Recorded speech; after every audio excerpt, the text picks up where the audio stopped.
adalah Idham Alimuddin. Dia dulunya merupakan jenderal perang yang sangat terkenal dan disegani. Ahli siasat perang, jago negosiasi, dan juga kaya raya. Akan tetapi karir berperangnya berakhir setelah mengalami kelumpuhan, di mana saat dirinya memimpin perang melawan Bizantium. Setelah berselang lama, anak istrinya juga ikut terbunuh. Akhirnya, ia pun memilih untuk pensiun menjadi tentara. Kini, sang jenderal hidup seorang diri dengan kekayaan yang berlimpah. Meskipun sudah tua dan menderita kelumpuhan, naluri menantang orang masih melekat pada diri sang jenderal. Namun, kali ini bukan menantang adu kekuatan fisik, melainkan kekuatan pikiran. Rupanya, ia bukan hanya ingin dikenal sebagai jenderal perang, tapi ia juga ingin dikenal sebagai tokoh yang paling cerdik dan pandai di kota Baghdad. Untuk itulah, ia tak segan-segan memberikan banyak hadiah bagi siapa saja yang bisa menjawab teka-tekinya. Sampai hari ini, sudah 100 orang lebih yang dia tantang. Namun, tak satu pun dari mereka yang berhasil menjawabnya.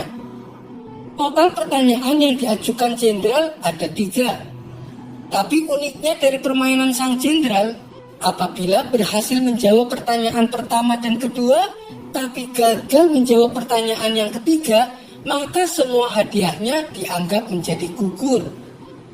Pernah suatu kali ada orang yang menerima tantangan sang jenderal, tapi pada pertanyaan yang ketiga ia gagal menjawabnya. Aku kesal dengan jenderal lumpuh itu. Pertanyaan pertama dan kedua berhasil aku jawab. Sayangnya aku tak bisa menjawab di pertanyaan yang ketiga, ucapnya kesal kepada kawannya. Memangnya apa pertanyaan yang ketiga? Tanya kawannya. Dia bertanya, siapa malaikat yang menyiksa manusia di neraka? Langsung saja ku jawab, malaikat Malik. Tapi dia bilang jawabanku katanya salah, balas lelaki itu. Jawabanmu kan benar, kenapa disalahkan? Tanya kawannya heran. Waduh, aku kira kamu pintar. Bukan itu jawabannya. Malaikat Malik kan malaikat penjaga neraka.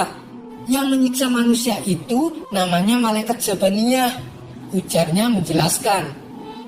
Hari berikutnya datanglah seorang pemuda ke rumah sang jenderal.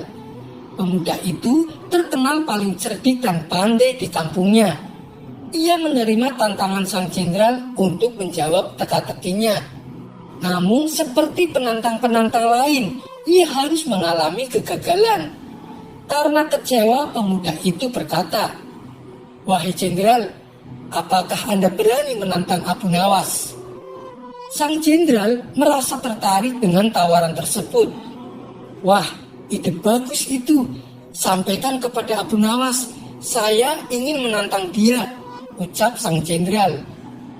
Maka pergilah pemuda itu ke rumah Abu Nawas. Ia menyampaikan tantangan debat dari sang jenderal. Sementara sang jenderal menyiapkan pertanyaan yang lain dari biasanya.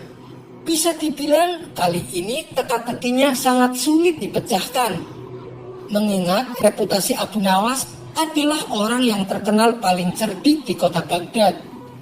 Oleh karenanya, sang jenderal sangat berhati-hati dan tidak sembarangan dalam membuat pertanyaan. Dan ini adalah kesempatan besar bagi sang jenderal untuk bisa mengalahkan Abu Nawas. Esok harinya datanglah Abu Nawas ke rumah sang jenderal. Setibanya di sana, Abu Nawas langsung disambut dan dijamu berbagai macam hidangan lezat. Wahai Abu Nawas, sebelum kita memulai permainannya, mari kita makan dulu, biar badanmu kuat Abu Nawas, ajak sang jenderal. Singkat cerita, setelah mereka berdua selesai makan, sang jenderal berkata, "Begini Abu Nawas, saya ada 3 pertanyaan yang harus kamu jawab dengan benar. Kalau kamu bisa menjawab semuanya, saya akan memberimu hadiah 1000 dinar. Tapi kalau kamu tidak bisa menjawabnya, Sebagai hukumannya, kamu harus berpidato di depan umum dan memberitahu kepada orang-orang kalau aku adalah pujangga paling pintar di kota Baghdad. Mendengar tawaran tersebut, Abu Nawas langsung terperanjat. Tanpa basa-basi, ia pun langsung menerima tantangan tersebut. Baiklah Abu Nawas, tapi permainan kali ini ada peraturannya, ucap sang jenderal. Apa itu peraturannya? Tanya Abu Nawas. Kamu harus menutup matamu dengan kain, dan kamu harus menggendongku menuju suatu tempat, ujar sang jenderal. Baiklah, saya setuju, balas Abu Nawas.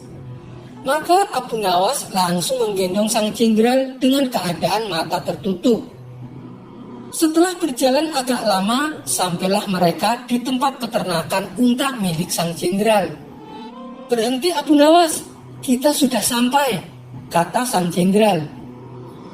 Kita mulai dengan pertanyaan pertama.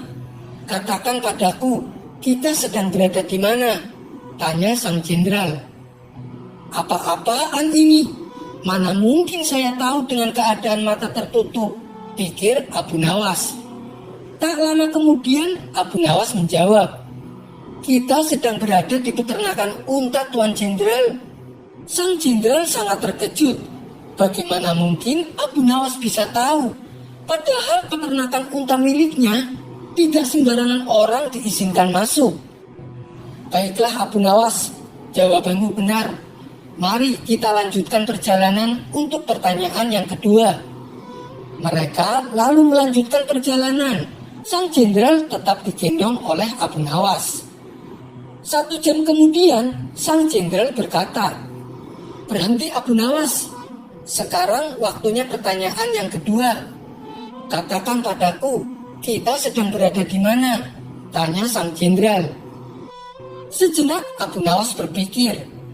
Kita berada di kebun yang indah jenderal, di mana di sini terdapat sungai kecil, dan di samping sungai tersebut terdapat beberapa pohon tin dan pohon zaitun, jawab Abu Nawas.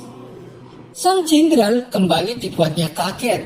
Pasalnya Abu Nawas bisa menjawab dengan tepat dan detail, padahal kondisi matanya tertutup oleh kain.